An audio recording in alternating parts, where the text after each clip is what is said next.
ifeyo pamene tavomera kuti ifeyo ndi achiislamu ndi timamangidwa ndi malamulo a chiislamu.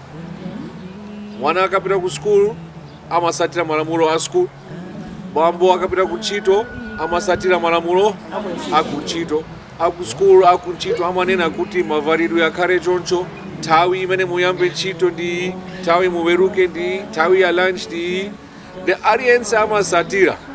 Makolo amaonetsa kuti mwana wapeza uniform. Eti bambo akapita ku ntchito zimene awauza kuti mavalidwe akhale choncho amazisatira. Ndi ifeyo pamene tonse tavomera kuti ifeyo ndi achiislamu ndamangidwa ndi malamulo a chiislamu. Ndi malamulo a chiislamu alibe nthawi. Ku ntchito mapita 7 to 5. Malamulo a chiislamu alibe nthawi. 7 to 7 mamawa 24 hours pali malamulo. Mukavala mavalidwe anu akhale choncho, mukadya mudye ndi mkono wa kubanja, mukalowa kubafa kuli lamulo, mukadzuka mamawa kuli lamulo, mukapita kugona kuli lamulo. China chilichonse Islamu ili ndi lamulo ake. Ndi ifeyo tamangidwa ndi lamulo la Chiislamu. Tivomereze basi. Kupambana kwatu ndi kuvomera zimene akufuna Allah ndi mtumiki wake Muhammad sallallahu alaihi wasallam.